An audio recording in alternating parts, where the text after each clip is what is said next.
Dans la continuité de ma vidéo sur les singles de 1968, il est important de parler de l'album pivot qu'est A Source Full of Secrets. Enregistré entre incertitude, refus, échec et début de succès, cet album marque la dernière contribution de Syd Barrett et de la première de David Gilmour au sein du groupe. Véritable affirmation de Pink Floyd dans le monde psychédélique. Il contient des morceaux qui seront les pierres angulaires de leur concert jusqu'à leur plus grand succès quelques années plus tard.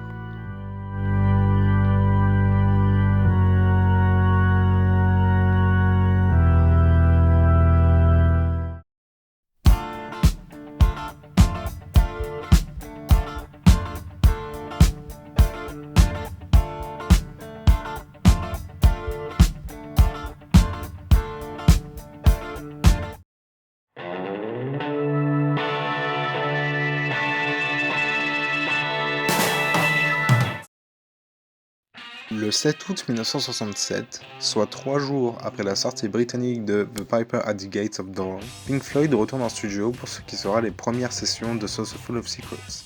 Lors de cette journée et de celle du lendemain, le groupe enregistre 2 morceaux prévus pour sortir en single, Scream Thy Last Scream et Set the Controls for the Heart of the Sun.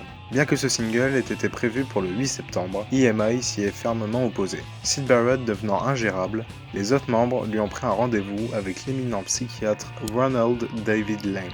Syd refusa de sortir de la voiture et Roger Waters déclara « Je ne suis pas sûr que c'était nécessairement une mauvaise idée. Lang était un putain de vieux con à l'époque.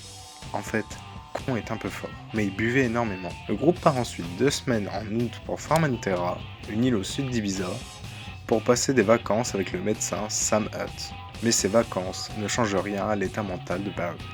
S'ensuit une tournée prévue pour fin 1967. Mais face à la chute libre de l'état mental de Syd Barrett, le groupe est contraint d'annuler différents concerts, comme ceux du 31 juillet à Torquay, du 1er et 2 août à Hambourg, à l'occasion d'un tournage pour l'émission Musik für junge Leute, du 5 août à Ryde, du 10 août à Hull, du 11 août à Doncaster et du 1er septembre à Grimsby. 2 autres événements sont aussi annulés, un concert le 1er septembre à Paignton et un autre le 8 septembre. D'autres concerts ont lieu durant les mois de septembre et d'octobre. Une tournée américaine a lieu en novembre, mais cette dernière devait commencer fin octobre, mais fut reportée en raison de retard dans l'application de leur visa. Le 6 novembre, le groupe sort son 3e single, Flaming, avec The Gnome en face B. Le jour même, lors d'un tournage au studio de la KAGTV à Hollywood, Pink Floyd apparaît en playback sur The Gnome et Chapter 24, issus de leur premier album, à l'occasion de l'émission Pat Boone in Hollywood. Durant l'interview qui suit, Syd Barrett ne prononça pas le moindre mot et se contenta de regarder autour de lui. Le tournage du lendemain pour l'émission American Bandstand se déroule d'une meilleure manière, mais Syd Barrett reste pour le moins impassible. Pendant ce temps, Pink Floyd se consacre à l'enregistrement et au mixage de leur prochain single, avec des sessions ayant lieu les 24, 26 et 27 octobre, ainsi que le 14 novembre, pour qu'enfin Apples and Oranges sorte le 17 novembre avec Paintbox en face B. S'ensuit une tournée avec nul autre que le Jimi Hendrix Experience, avec des concerts ayant lieu entre le 14 novembre et le 5 décembre. Pour faire face aux problèmes créés par le comportement erratique de Barrett, le groupe engage David O'List du groupe The Nice le temps d'un concert au Theatre Royal de Nottingham le 3 décembre.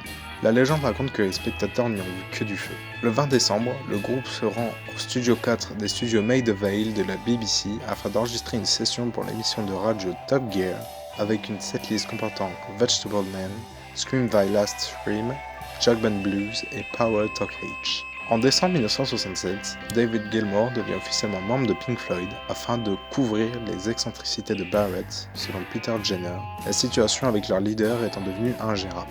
Gilmour n'était pourtant pas le premier sur la liste pour remplacer Barrett.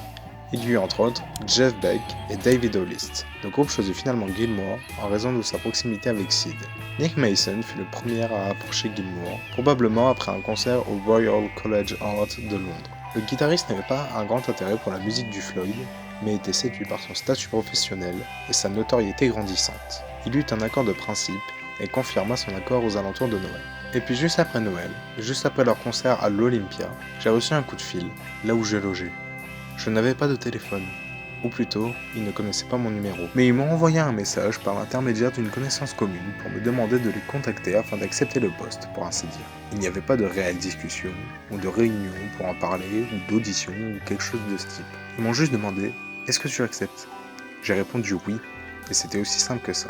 Pour le grand public, il faut attendre le 27 janvier 1968 et une annonce dans le Melody Maker pour apprendre la nouvelle.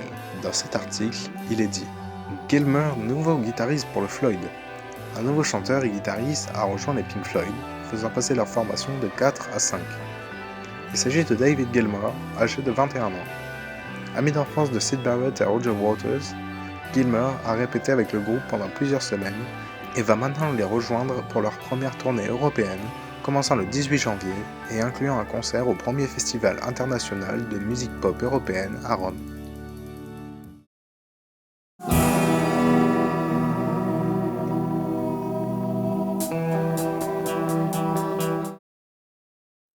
Suite à l'embauche de Gilmour, Pink Floyd se retrouve à 5 avec leur leader en déclin. Gilmour déclara avoir eu du mal en tant que remplaçant de Syd Barrett. Il déclara ceci « J'ai appris à chanter toutes les parties vocales de Syd, et plus ou moins toutes ses parties de guitare. Mon style de jeu et le sien n'étaient même pas proches.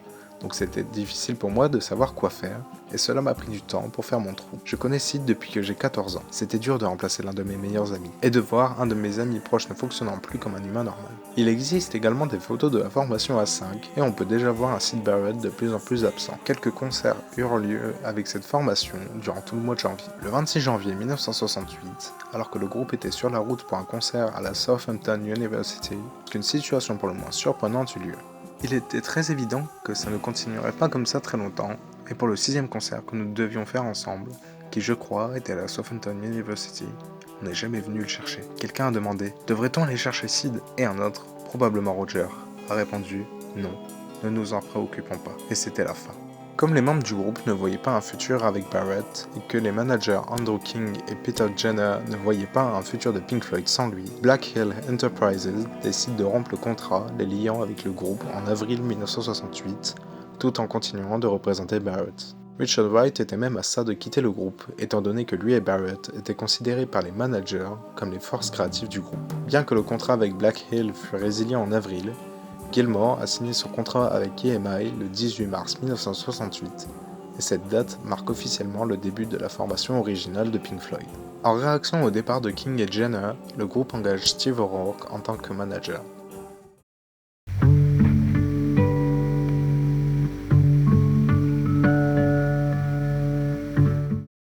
Les sessions d'enregistrement de Saucerful of Secrets débutent le 7 août 1967, comme dit précédemment. On constate donc l'absence de Gilmour d'août à décembre 1967 et la présence de Barrett d'août à janvier 1968. Au total, il y eut une vingtaine de sessions dans 3 studios différents rien que pour l'année 1967. Il est enregistré à Abbey Road, Sound Techniques et De Langley. Seuls 2 morceaux parmi la douzaine qui étaient enregistrés feront leur inclusion sur l'album. D'autres sessions serviront pour leur 3e single ou encore les futurs albums solo de Syd Barrett. En 1968, le groupe enregistre majoritairement à Abbey Road, sauf pour le mixage final à De Langley le 8 mai.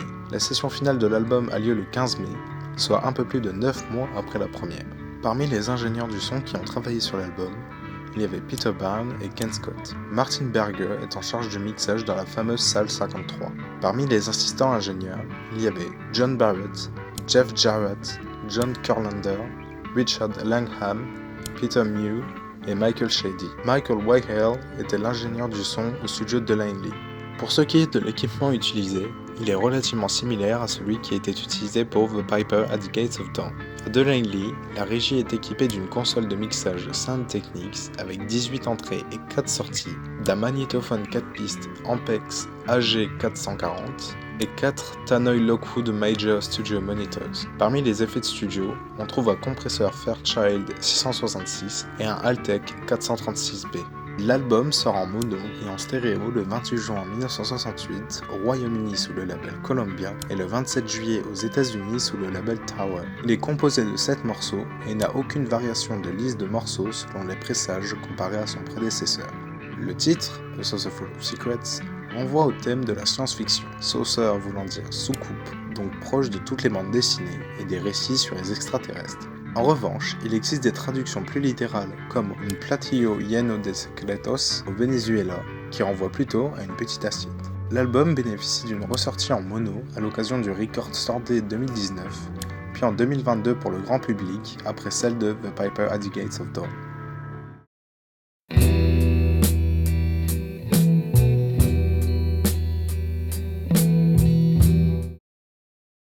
La pochette de l'album est à la fois l'une des plus iconiques et des plus étranges de la discographie du groupe. Elle a été dessinée par le collectif Hypnosis et consiste en un collage de différents éléments cosmiques surimposés donnant l'impression d'une vision, d'un voyage dans le temps et l'espace. Elle est la première d'une longue collaboration entre le collectif et le groupe. Concernant cette pochette, Storm Thorgerson et Aubrey Powell ont déclaré qu'ils voulaient dépeindre 3 états altérés de la conscience, la religion, la drogue et la musique de Pink Floyd. Thorgerson explique aussi que la pochette est un essai de représentation de choses auxquelles le groupe était intéressé collectivement et individuellement. Elle utilise la passion des jeunes et des artistes de l'époque pour les bandes dessinées, l'ésotérisme, l'astrologie, la science-fiction et l'ufologie. Sur la pochette, on compte 7 sujets principaux dont je vais vous faire l'énumération. Stop, petit disclaimer, avant de vous faire l'analyse de la pochette, je tiens particulièrement à remercier Stefano Tarquini pour m'avoir gentiment donné accès à l'analyse de la pochette faite par son collectif The Lunatics dans le livre Pink Floyd, Storie e Segreti. Je vous mets le lien du livre en description. C'est parti pour l'analyse. Le premier sujet principal est la photo du groupe, placée vers le milieu de la pochette, telle une étoile ou le soleil étant autour des planètes. Elle a été prise aux étangs d'Hampstead Heath avec une lentille fisheye. Les deuxième, troisième et quatrième sujets proviennent de la page 6 de l'histoire The Sands of Death, issue du comics Strange Tales numéro 158, sorti le 4 avril 1967 et dessiné par Mary Severin. En haut à gauche, on trouve Living Tribunal, Doctor Strange est situé à droite, et l'on voit une séquence de planètes autour de la photo du groupe. Sur la version américaine, Doctor Strange est plus visible en raison de sa notoriété outre-Atlantique. Les planètes sont en réalité des représentations différentes de la Terre, étant donné que dans l'histoire d'où la planche est tirée, Living Tribunal confronte Doctor Strange à une vision catastrophique de la destruction de la planète. Au centre de la pochette, on aperçoit un fragment d'une illustration de Matthäus Merian intitulée Janitor Pansophus, accompagnant l'œuvre médico-chimique de Johann Daniel Milius datant de 1618 et que l'on retrouve également dans le Museum Hermeticum, recueil de textes alchimiques par Lucas Jennis, publié en allemand en 1625, republié en latin en 1678 et réimprimé en 1749.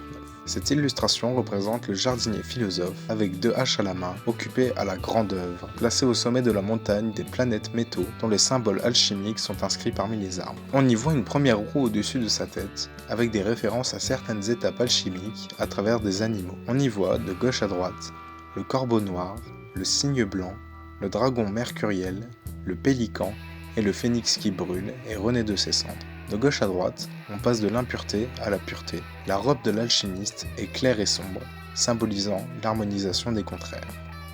En bas, on aperçoit des ampoules alchimiques. Il s'agit en réalité d'une seule fiole, reproduite 6 fois à des tailles différentes de gauche à droite. La fiole reproduite est issue d'un manuscrit intitulé Splendor Solis, supposément écrit par Salomon Trismosine, publié en 1532. Thorgerson a choisi la planche numéro 13, qui représente une ampoule avec 3 oiseaux, un noir, un blanc et un rouge, représentant les 3 étapes alchimiques que sont Nigredo, Albedo et Rubedo. Sur la pochette américaine, on ne compte que 4 ampoules, comparé aux 6 de la pochette britannique. Le 7e et dernier point est le titre, qui change entre les éditions européennes et américaines ou canadiennes. Sur la version européenne, Pink Floyd est collé, tout en étant accompagné des lettres Y et D avant Pink Floyd, et du P après, tandis que sur les versions américaines, Pink Floyd est espacé, aussi bien au niveau des lettres que des caractères, et est entouré d'un D coupé à moitié avant et d'un P à la fin. Sur l'édition américaine, il est également mentionné Playable on Stereo and Mono Phonogram.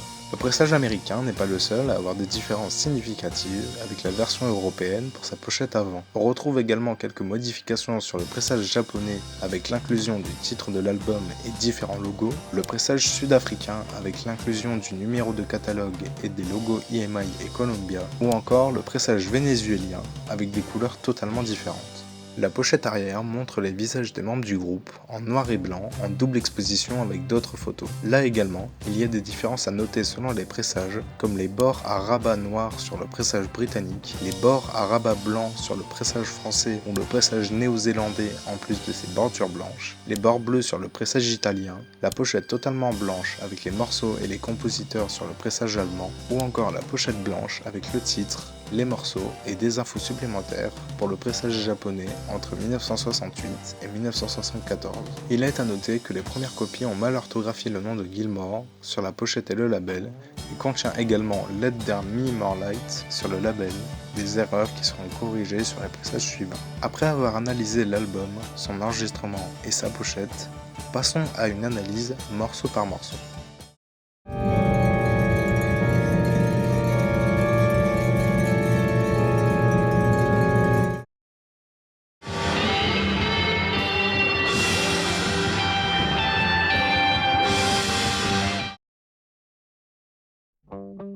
Let There Be More Light est le morceau qui ouvre la face 1. Il s'agit d'une composition de Roger Waters, la première depuis Take Up Thy Stethoscope and Walk sur The Piper at the Gates of Dawn. Le titre du morceau est une sorte de parodie du verset que la lumière fut, Let There Be Light, de la Genèse biblique, mais pourrait également être une référence au dernier mot de Goethe qui était Mehr Licht, plus de lumière. Les paroles ont pour inspiration le film Le jour où la Terre s'arrêta de Robert Wise, où les extraterrestres sont bénévoles et pacifistes, et le roman Les Enfants d'Icare d'Arthur C. Clarke, avec les extraterrestres apportant leurs immenses savoirs afin de sauver la Terre. Le morceau commence sur un riff énergique de basse par Roger Waters sur sa Rickenbacker 4001. Nick Mason le rejoint avec une cymbal ride et Richard Wright s'y invite également avec un orgue Hammond M102. Cette introduction se termine avec la cymbale crescendo de Mason. Ceci laisse place à la base rythmique du morceau, plus lente et posée. Richard Wright prend le chant, accompagné par Roger Waters murmurant les paroles. David Gilmour prend le relais pendant la partie un peu plus rock, avec un timbre de voix agressif. Le premier couplet évoque une prophétie et l'atterrissage imaginaire d'un vaisseau spatial sur la base aérienne de Mildenhall, près de Cambridge. Le couplet associe plusieurs références. Une à Ian Pip Carter, un de leurs anciens techniciens de lumière, alors que certains fans spéculaient que Roger Waters décrivait John Carter de Mars. Une autre à la nouvelle The World de A.E. Van Vogt et à Hereward le Wake, chef de la résistance à la conquête normande de l'Angleterre au XIe siècle. Le troisième couplet évoque l'ouverture du sas du vaisseau spatial, révélant Lucy in the Sky, vêtue d'une robe flottante, laissant les militaires soulagés. La mention de Lucy in the Sky est bien évidemment une référence au morceau Lucy in the Sky with Diamonds des Beatles, sorti l'année précédente. Le dernier couplet montre Lucy in the Sky invoquer ses pouvoirs cosmiques et laisser s'écouler les émanations psychiques. La section instrumentale qui suit nous donne l'opportunité de découvrir David Gilmour en tant que guitariste solo sur sa Fender Telecaster blanche. À travers ce solo, on voit que Gilmour manque d'assurance et de prouesse technique, bien que l'esprit qui le caractérise si bien soit déjà présent. Pour créer ce son hypnotisant, il utilise la Binson Echo Rec, mais aussi une forte réverbération ajoutée pendant le mixage. Vers 4 minutes, un second solo plus énergique fait son entrée sans interférer avec le premier. Le solo devient ensuite une improvisation et s'arrête subitement. Selon Andrew King, le solo serait en réalité joué par Barrett, mais rien ne nous le confirme. La première session du morceau eut lieu le 18 janvier 1968 avec un enregistrement en une seule prise entre 14h30 et 19h30. Après de nombreux overdubs de voix et de guitare, le groupe enregistre une deuxième prise intitulée Rhythm Track qui sera ajoutée le 25 mars. Les derniers overdubs, ceux des voix, sont enregistrés le 1er avril. Les sessions des 23 et 26 avril ainsi que celles du 2 mai sont consacrées pour le mixage dans la salle 53. Le morceau sortira en single aux États-Unis le 19 août 1968 et au Japon le 10 octobre 1969. Ce morceau sera également repris à plusieurs reprises à la télévision, comme dans l'émission Bouton Rouge du 24 février 1968, dans l'émission Samedi et compagnie du 5 octobre 1968, avec notamment Eddie Mitchell dans le public et une représentation en playback, dans l'émission Tous en scène du 31 octobre 1968, ou encore dans Surprise Party le 1er novembre 1968.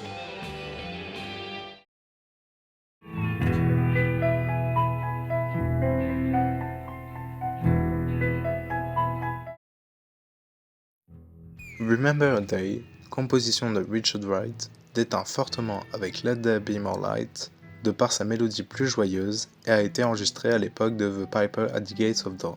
Dans ce morceau, Rick Wright évoque des thèmes chers à Syd Barrett, l'évocation de l'innocence de l'enfance, et plus particulièrement de la transition souvent difficile entre l'adolescence et la vie d'adulte. Dans le deuxième couplet, on remarque que le narrateur s'adresse à une femme. Elle est aussi évocatrice du talent mélodique et vocal du claviériste qui crée ce qui est, à mon avis, l'un des meilleurs morceaux de l'album. L'introduction est calme, atmosphérique et lente, caractérisée par le piano de Richard Wright, la basse de Roger Waters et la guitare slide de Syd Barrett. En effet, étant donné que le morceau a commencé à être enregistré pendant les sessions de Piper, Barrett faisait encore partie du groupe. L'introduction dure 16 secondes jusqu'à ce que la batterie entre en scène, rendant le rythme plus rapide. Il est d'ailleurs à noter que ce n'est pas Nick Mason qui y joue, mais Norman Smith, le producteur du groupe. À ce sujet, Nick Mason a déclaré « Remember a Day avait un rythme de batterie différent de notre style habituel, et j'ai finalement laissé Norman prendre le relais. Je n'aimais vraiment pas abandonner ma place derrière la batterie, et je ne l'ai jamais aimé, mais dans ce cas précis, j'aurais eu du mal à reproduire le même rythme. En réécoutant ce morceau, j'ai l'impression qu'il s'agit davantage d'un morceau de Norman Smith que de n'importe qui d'autre. » Après ce changement de rythme, Rick Wright chante d'une voix douce et mélancolique, une façon de chanter faisant écho au thème de la nostalgie de l'enfance. Sur le deuxième couplet, on peut entendre une possible référence à All You Need Is Love des Beatles, sorti 3 mois avant le début des enregistrements. Nothing you can sing that can't be sung.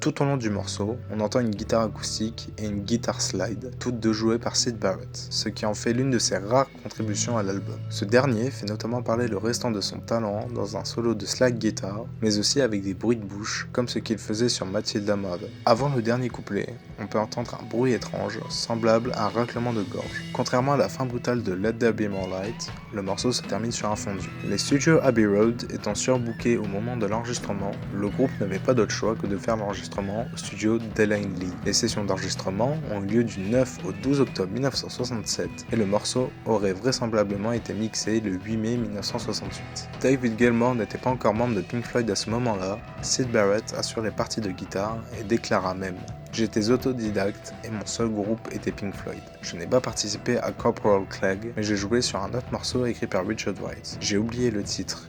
Mais il y avait une guitare style en fond sonore. Il y a eu des complications concernant le disque, mais il est maintenant presque terminé et devrait être publié par EMI dans quelques mois. Je passe désormais la plupart de mon temps à écrire. Le morceau est la phase B de Let There Be More Light, sorti aux États-Unis et au Japon, comme mentionné auparavant. Le morceau est aussi repris en playback dans l'émission Samedi et compagnie du 5 octobre 1968. En 2000, une version instrumentale du morceau a été utilisée pour le film Remember a Day de Nigel Lesmoire Gordon et le 23 septembre 2008, David Gilmour reprit le morceau dans l'émission Later with Jools Holland afin de rendre hommage à Wright, décédé une semaine auparavant.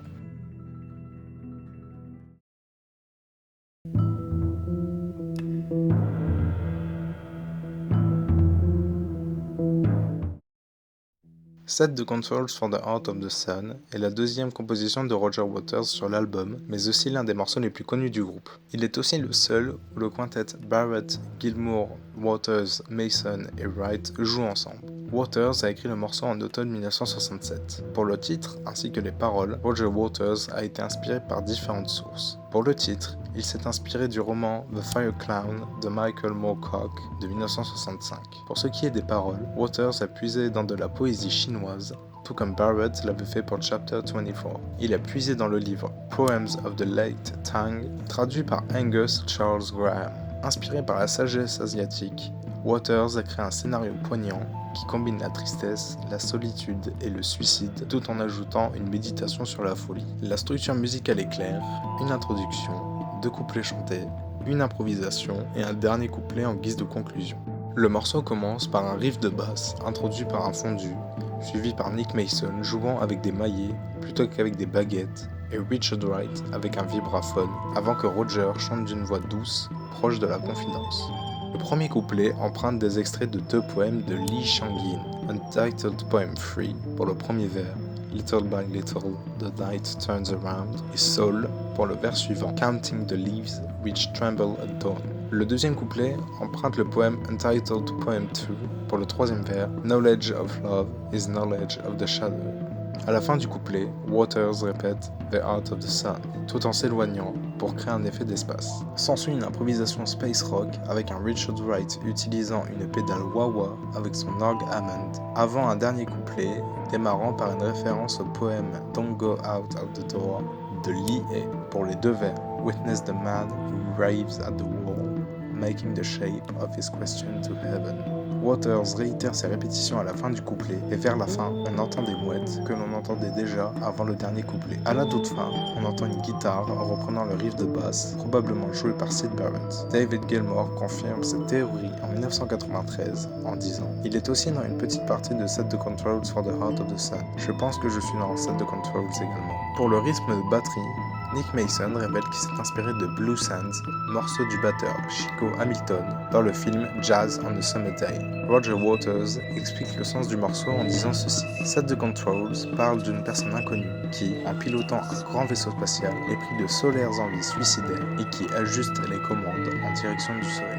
Pour ce qui est des sessions d'enregistrement, la première a lieu le 8 octobre 1967 dans le studio Free d'Abbey Road, avant de revenir le 23 pour l'enregistrement des parties vocales de Roger Waters. Les sessions reprennent le 11 janvier 1968 avec des overdubs et se suivent d'autres sessions le 15 février, les 23 et 26 avril, ainsi que le 2 mai 1968. Set the Controls for the Heart of the Sun devait sortir en single avec Scream the Last Scream, mais malgré le veto d'EMI, il devient une pièce maîtresse des concerts du groupe entre 1968 et 1973, avec de grandes improvisations rallongeant la durée du morceau. Sur la version studio, il dure 5 minutes 27, tandis qu'il dure 9 minutes 27 sur Amagama, 10 minutes 32 sur le live at Pompeii et 17 minutes 7 lors d'un concert à Rotterdam le 3 avril 1971.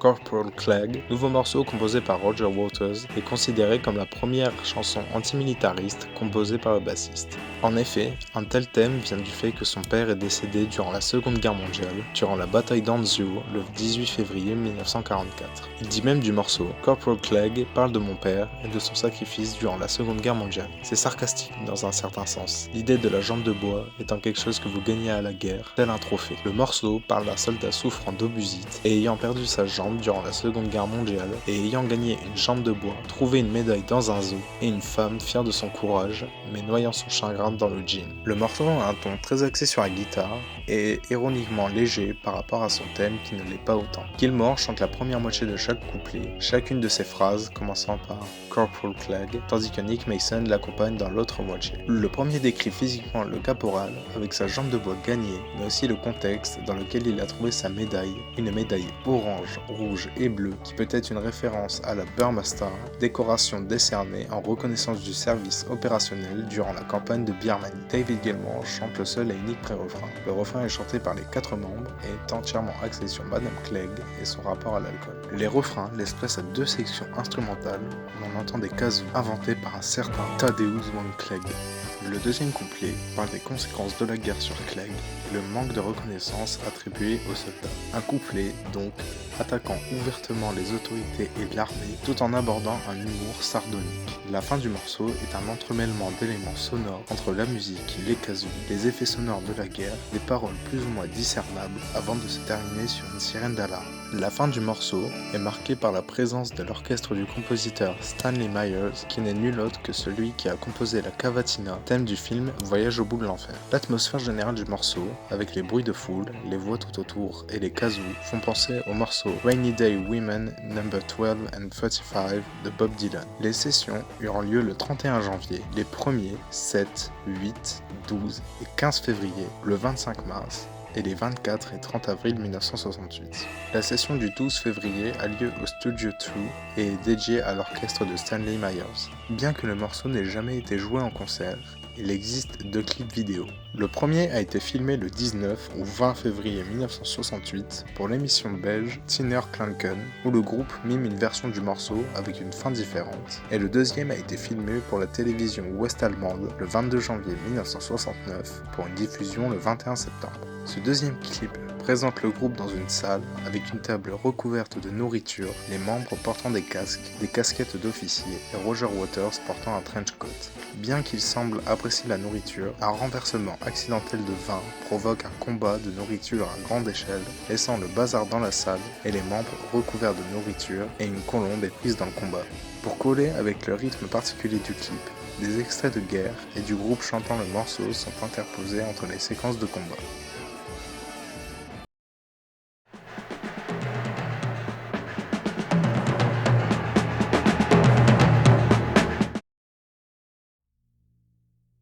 A Source Full of Secrets est une pièce instrumentale qui ouvre la face B.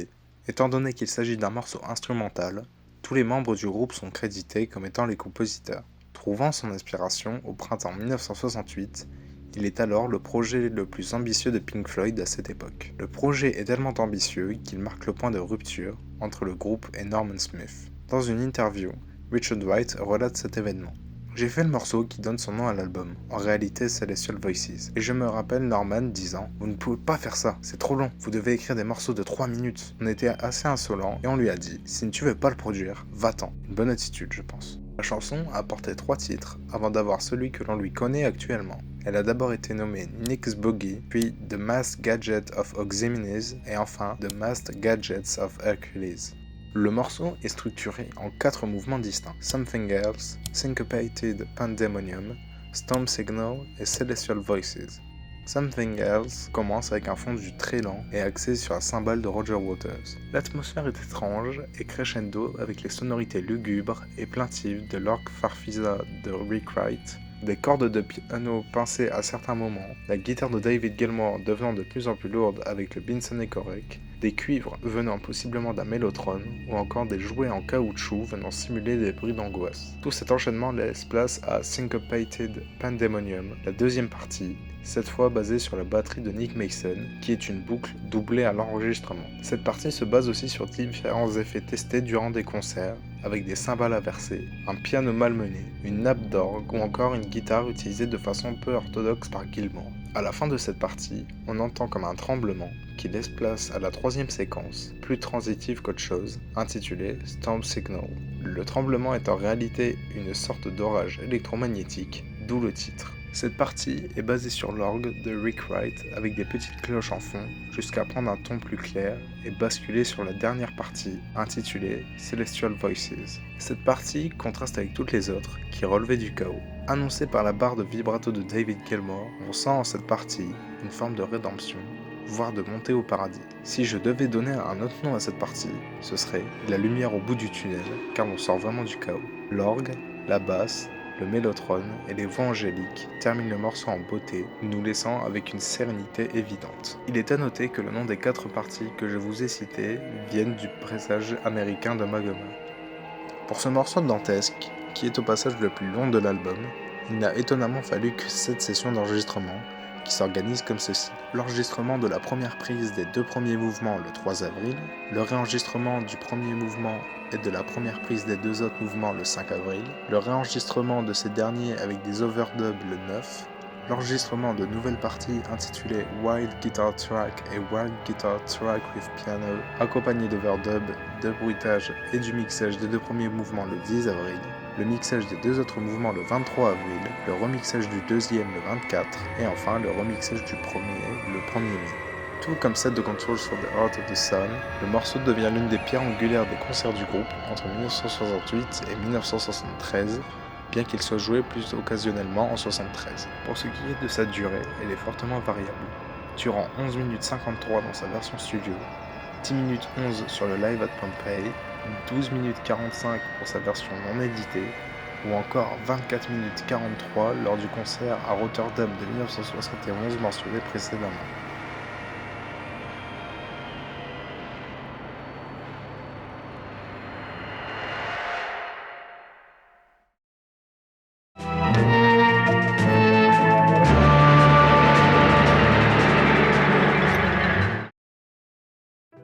Seesaw est une nouvelle composition de Richard Wright, la deuxième sur cet album après Remember a Day.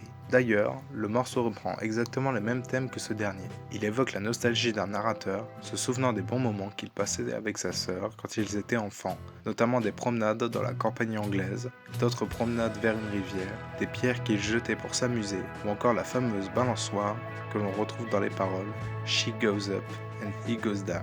Il y a une théorie disant que le morceau pourrait décrire la sœur tuant accidentellement son frère par noyade, mais cette théorie n'est que très peu crédible. Le morceau a une ambiance très mélodieuse et apaisante, tout comme Remember a Day. On relève encore le sens parfait de la mélodie de la part du claviériste. Tout comme sa précédente composition, il est au chant principal. On retrouve différents instruments comme les guitares acoustiques et électriques de David Gilmour, la basse apaisante de Roger Waters, la batterie calme de Nick Mason qui choisit une frappe au ballet, et même un xylophone joué par Wright. On note également l'utilisation de la pédale wah-wah à plusieurs reprises dans le morceau. Sur les refrains, les chœurs font penser à ceux des Beach Boys, avec des harmonies douces et justes. On entend aussi des maracas vers la fin du morceau, tout comme un triangle et un tambourin, tous les trois joués par Nick Mason et que l'on entend plus tôt dans le morceau. Le morceau se termine sur un fondu très rapide après un son semblable à une cloche. Les sessions se tiennent les 24, 25 et 31 janvier, le 1er février, les 22, 23 et 26 avril, ainsi que le 3 mai 1968.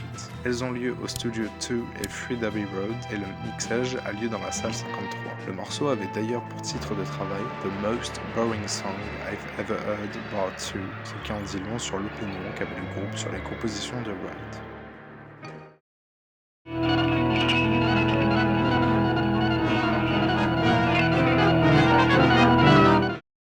Jack Band Blues clôt la phase B, l'album et la carrière de Syd Barrett au sein de Pink Floyd. C'est ce dernier qui compose et qui chante sur ce morceau. Les paroles sont pleines de sens, comme si Barrett avait conscience de son déclin mental et de sa place menacée, voire quasiment effacée du groupe. Barrett fait part de sa schizophrénie et de son union ou désunion avec les membres du groupe. Dans les premières paroles du morceau, il remercie les autres membres de lui avoir fait garder sa place, même s'il n'était plus là mentalement et de moins en moins présent physiquement. Il utilise ensuite l'ironie pour décrire un point de non-retour, se transformant ensuite en désenchantement. Le morceau, bien qu'ayant des sonorités pop, inclut assez rapidement des sonorités expérimentales après le refrain. On retrouve notamment un kazoo et des castagnettes dans la partie plus colorée qu'est le refrain. Après le refrain, l'orchestre de l'Armée du Salut intervient pour jouer ce qu'ils veulent, selon Barrett, bien que Norman Smith voulait que ce soit structuré. Après cette partie orchestrale, on bascule vers des sonorités hallucinatoires, entre des chœurs décalés, un Syd Barrett jouant des notes angoissantes sur sa Telecaster à l'aide du Binson et Correc et d'un Zippo, le retour de la fanfare absolument pas synchronisé avec le reste, jusqu'à ce qu'une guitare abrupte vienne interrompre cette séquence. La guitare acoustique de Barrett revient et après un dernier couplet, le morceau ainsi que l'aventure de Barrett avec Pink Floyd sur disque s'arrête. Le morceau a entièrement été enregistré les 9 et 11 octobre 1967 ainsi que le 19 octobre au studio Delaney de Londres. Une vidéo promotionnelle a été tournée en décembre 1967 montrant un Barrett absent, le groupe dans une configuration scénique plus conventionnelle, des projections psychédéliques en fond. Le film original a été considéré comme perdu jusqu'à ce qu'il ait été retrouvé au Manchester Arts Lab en 1999. Une performance a été enregistrée pour l'émission de radio Top Gear le 20 décembre 1967.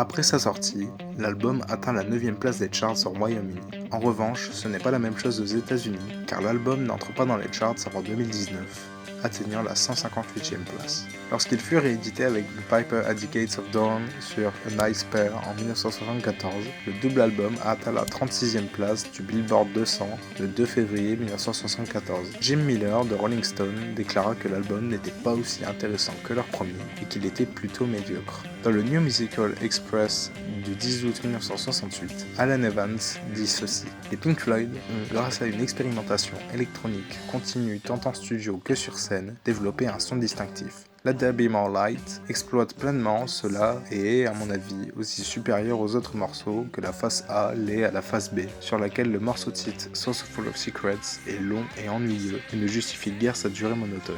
Seesaw, qui est meilleur, manque néanmoins quelque peu d'imagination, et Juggling Blues n'apportera rien de nouveau. Il semble y avoir de plus en plus de cas où des morceaux fondamentalement bons sont gâchés par l'ajout désormais obligatoire d'éléments électroniques et psychédéliques prolongés qui, à moins d'être constructifs et bien conçus, comme dans le cas de Vanilla Fudge, deviennent aussi ringards que les costumes italiens. Les fans de Pink Floyd trouveront probablement que l'album vaut la peine d'être acheté rien que pour la face A. Dans l'édition du 27 juillet 1968 de Billboard, il est écrit « Pink Floyd présente un rappel de ses tours psychédéliques, avec des sons étranges, des bruits bizarres et d'autres facéties électriques. Remember a Day, Corporal Clegg et A Sauce Full of Secrets, une excursion de 12 minutes, mettent en valeur le cours avancé du groupe en matière de musique psychédélique, destinée aux auditeurs FM et au marché underground en plein essor. Il pourrait même faire son apparition dans certaines playlists pop. En France, dans le numéro 23 de Rock and Folk, il est écrit « Sommes-nous sur un planète des singes ou dans l'Odyssée de l'espace en 2001 ? Je n'en sais rien, et pour s'évader, pour s'envoyer en l'air, la musique des Pink Floyd, il n'y a rien de tel. » Ayant peu écouté nos compères Wright, Gilmour, Waters et Mason, je ne comprenais pas l'engouement qu'éprouvaient pour eux mes amis Coquelin, Boursier et Hackenbuch. Cette fois, ça y est, je suis convaincu dès la première plage, Let There Be More Light. Il est conseillé de regarder le recto de la pochette tout en écoutant l'album, peut-être y découvrirez-vous quelques mystères comme moi. Et voilà, c'est la fin de cette vidéo. Si jamais vous l'avez appréciée, n'hésitez pas à vous abonner, à liker, à partager et à donner votre avis sur A Saucer Full of Secrets en commentaire. Avant de vous quitter, j'ai plusieurs choses à vous dire. Je tiens d'abord à remercier Stefano Tarquini qui m'a gentiment envoyé des images des pages de son livre Pink Floyd Story et Singularity qu'il a fait avec son collectif The Lunatics. Et ensuite, je vous remercie tous pour l'engouement qu'il y a eu sur la vidéo sur les singles de 1968 qui a complètement percé et qui est devenue la vidéo la plus vue de l'histoire de la chaîne, la vidéo la plus likée de l'histoire de la chaîne, le meilleur démarrage également de l'histoire de la chaîne et ça me fait vraiment plaisir à voir, ça me fait vraiment chaud au cœur. C'est pour voir des choses comme ça que je fais et que je vous propose du contenu comme tel. Et si vous n'avez pas vu les autres, foncez les voir. Tout de suite. Là maintenant. Non mais vraiment, je déconne pas. Allez les voir là. Maintenant. Non, en vrai, blague à part, merci à tous pour tout l'engouement que vous avez fait sur la vidéo sur la single de 1968 et sur d'autres vidéos qui d'ailleurs sont remontées et qui avaient flop à l'origine. Mais voilà, j'espère que vous apprécierez cette vidéo tout autant que les autres et on se retrouve pour un prochain épisode de Careful Without Floyd.